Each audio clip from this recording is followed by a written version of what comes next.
आपको मोदी की 8 साल पुरानी रैली के बारे में हम बताते हैं।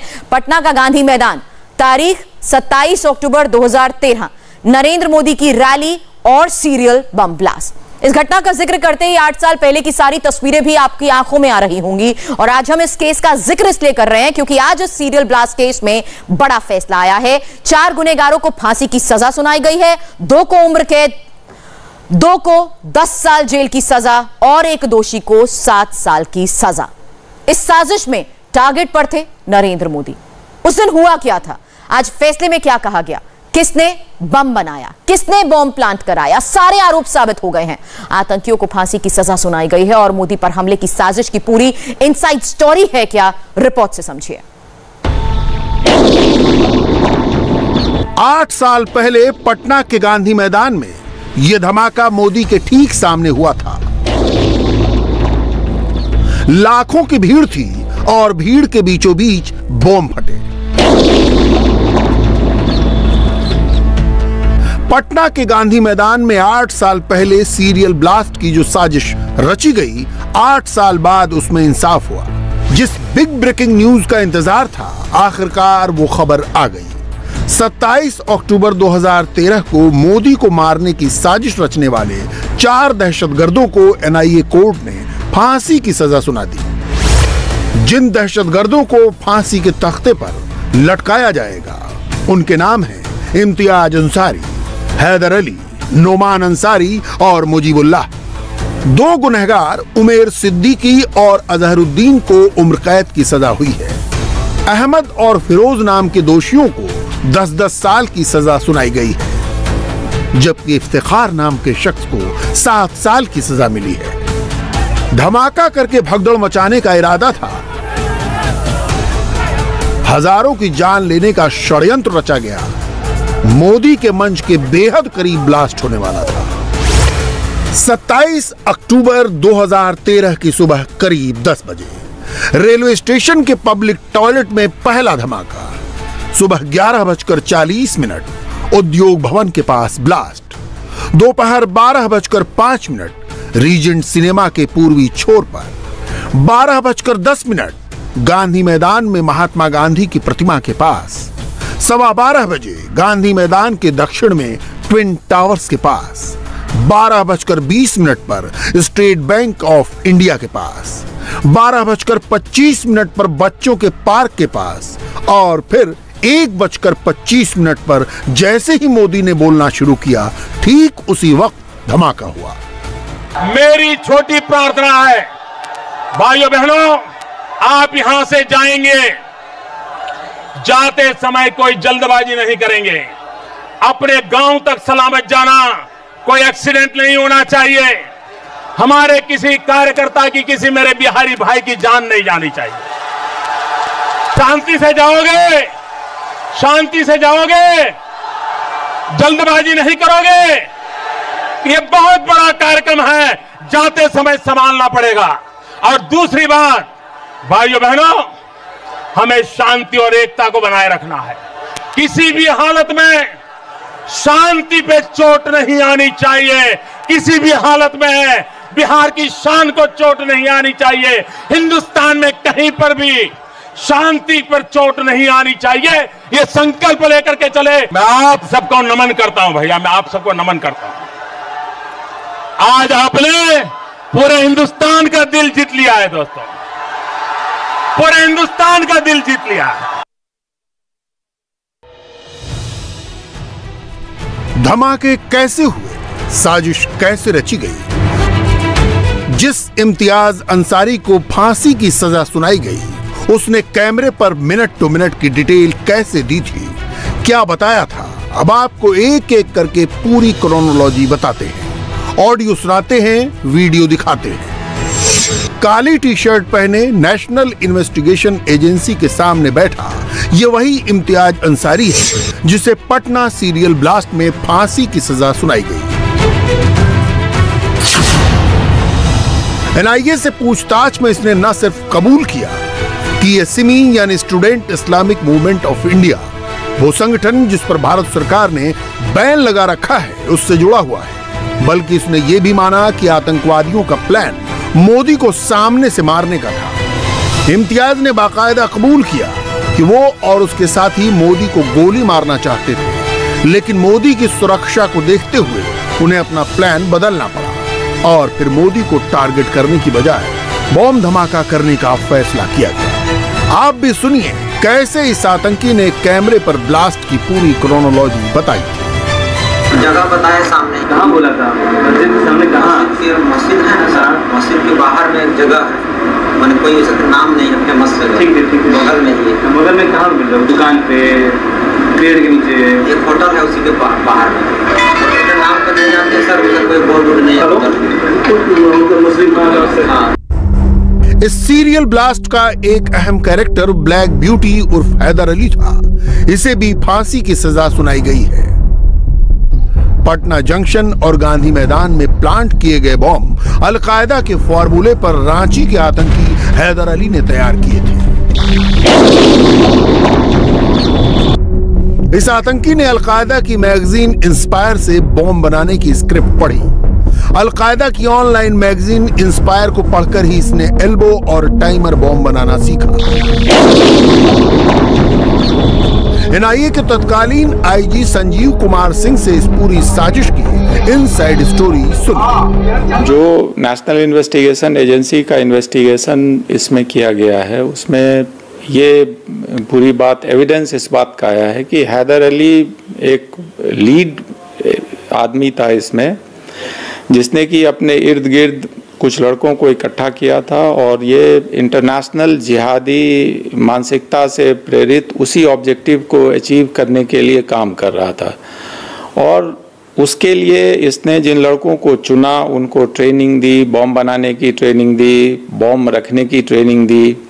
और पटना में जो अटैक हुआ सीरियल बॉम्ब धमाका, उस सीरियल बॉम्ब धमाके के पहले बोध गया में भी इसी ग्रुप ने, हैदर अली के ग्रुप ने ही सीरियल धमाके किए थे, जिसमें कि फॉर्चुनेटली उसमें कैजुअलिटी कम हुई थी टाइमिंग्स के कारण। तो ये जो तैयारी थी यहाँ पर आकर ब्लास्ट करने की, उसकी तैयारी इसने रांची के पास एक गांव में की थी। वहाँ तरह तरह के बॉम्ब उसने, पाइप बॉम्ब बनाए, एक सिलेंडर जो 2.5 लीटर का सिलेंडर होता है उसके बॉम्ब बनाकर उसमें उसने प्रैक्टिस की। यहीं तक नहीं, उसने सुसाइड वेस्ट में भी एक्सप्लोसिव डाल के उसके भी एक्सपेरिमेंटल ब्लास्ट उसने कुछ किए।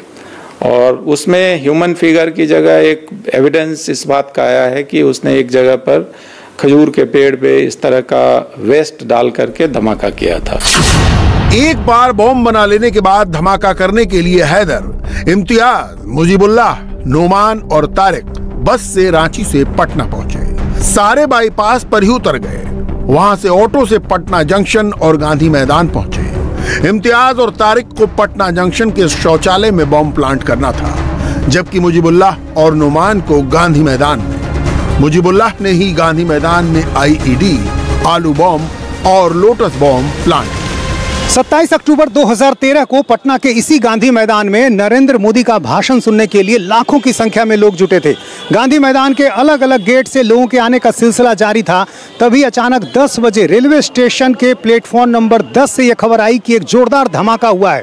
पुलिस कुछ समझती, अलर्ट होती कि तभी गांधी मैदान के आसपास के इलाके से धमाके की खबर आने लगी। उद्योग भवन जो आपको दिखाई दे रहा है, यहाँ से 11:40 पर जोरदार ब्लास्ट की आवाज आई। फिर दोपहर 12:05 पर उद्योग भवन के बगल में रीजेंट सिनेमा के पूर्वी छोर पर धमाका हुआ। फिर 12:10 पर गांधी मैदान में महात्मा गांधी की प्रतिमा के पास, फिर 12:15 बजे गांधी मैदान के दक्षिण में स्थित ट्विन टावर्स के पास, और फिर 12:25 पर बच्चों के पार्क के पास धमाका हुआ। एक के बाद एक लगातार धमाके होते गए, लेकिन इसके बाद भी भीड़ मैदान में बनी रही, कोई भी हिला नहीं। प्रधानमंत्री नरेंद्र मोदी जब मौके पर पहुंचे तो उन्होंने उस भीड़ को संबोधित किया, जिसने एक के बाद एक धमाके सुने और धमाके को सामने से देखा। डी डे वाले दिन हमले के लिए बाकायदा रेकी की गई। मोदी की पब्लिक रैलियों की डिटेल्स इकट्ठा की गई। पिन पॉइंट एक्यूरेसी से हमले के लिए कौन कहां जाएगा, कैसे पहुंचेगा, क्या करेगा, सबकी तैयारी की गई।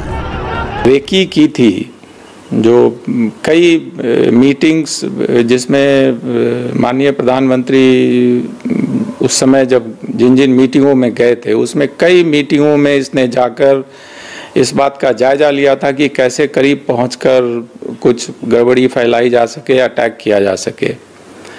ये जो प्रेजेंट पटना में बम धमाका हुआ था उसमें जो बॉम्ब्स वहाँ पर उपलब्ध थे वो बॉम्ब्स इसने टारगेट किए थे मीटिंग में रखकर लोगों के बीच भगदड़ मचाना, भगदड़ मचने से स्टैम्पीड में काफ़ी लोगों का मरना और उसमें अगर कोई मौका लगे तब जाकर अटैक करना। आतंकी समझ चुके थे कि मोदी के पास धमाका करना मुश्किल है, इसलिए रैली में आई भीड़ को टारगेट किया गया। मकसद था धमाके से अफरा तफरी मचाना ताकि भगदड़ हो और बड़े पैमाने पर लोगों की जान जा सके। लेकिन मोदी ने बताया था कि आतंकी क्यों अपनी साजिश में नाकाम हुए। चारों तरफ एक के बाद एक बम फूट रहे हो, लोग खून से लथपथ हो, नागरिक उनको उठा करके ले जा रहे हो, अपनी आंखों के सामने दृश्य देखते हो, उसके बावजूद भी कोई भगदड़ न हो, पूरी सभा के अंदर दिल से जुड़े रहें, ये अपने आप में बिहार के नागरिकों की एक अद्भुत शक्ति का परिचायक है। इतिहास में की कुछ फिल्मों में कभी देखा करते थे कि जब जन आक्रोश फूटता था और आंदोलन होते थे तो ब्रिटिश सल्तनत जनता के ऊपर घोड़े दौड़ाती थी, लेकिन लोग डटे रहते थे, मुकाबला करते थे। ये हमने कई चलचित्रों में जनता के मिजाज के ऐसे दर्शन देखे हैं, लेकिन 27 तारीख की रैली में बिहार की जनता ने जो धैर्य दिखाया है ये अभूतपूर्व है। पटना के गांधी मैदान में रैली के दौरान जब 6 बम फटे तो जांच में पता चला कि कुल 20 टाइमर बम प्लांट किए गए थे। टाइमर में लोटस की घड़ी लगी हुई थी। आतंकियों ने सफेद लिफाफे में टाइमर को छिपाकर प्लास्टिक में बंद किया और उसे प्लांट कर दिया। पटना जंक्शन पर पकड़े गए आतंकी इम्तियाज ने पूछताछ के दौरान कई राज उगले।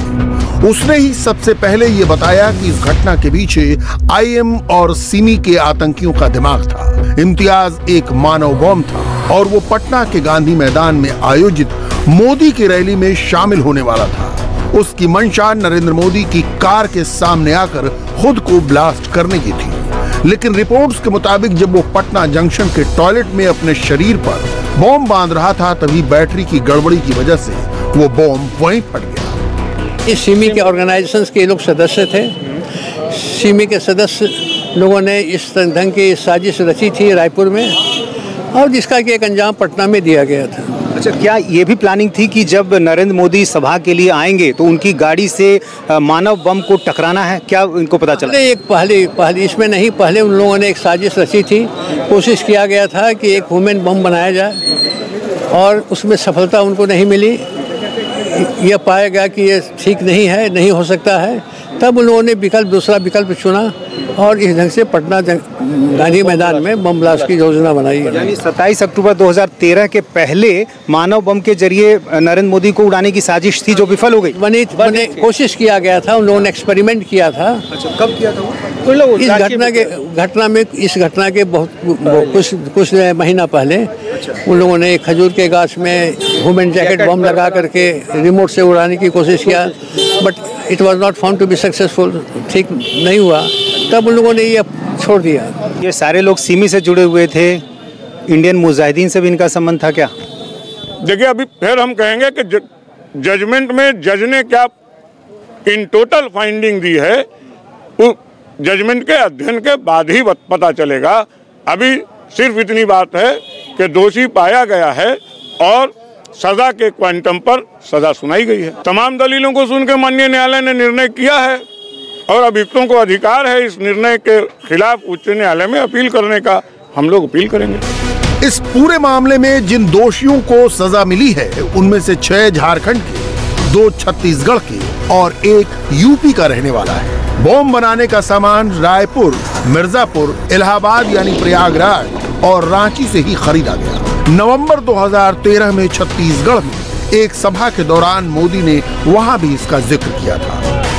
अभी पटना में भारतीय जनता पार्टी ने हिंदुस्तान के इतिहास की एक बहुत बड़ी राजनीतिक रैली थी। आतंकवादियों ने हमला बोला, एक के बाद एक बम धमाके हुए, मंच को उड़ा देने की साजिश हुई, भाजपा के नेताओं को मौत के घाट उतारने की साजिश हुई। सारे फैक्ट्स, तमाम गवाहियों से ये एस्टैब्लिश हो चुका है कि 8 साल पहले प्रतिबंधित संगठन सिमी के आतंकियों के निशाने पर मोदी थे। एनआईए की जांच और कोर्ट में पेश किए गए सबूतों से भी ये स्पष्ट हो चुका है। यानी 8 साल बाद ही सही, पटना सीरियल ब्लास्ट में मारे गए निर्दोष लोगों के परिवार वालों को इंसाफ मिल गया। इंडिया टीवी हर वक्त हर जगह डाउनलोड करने के लिए सर्च करें India TV news Google play store या ऐप स्टोर पर।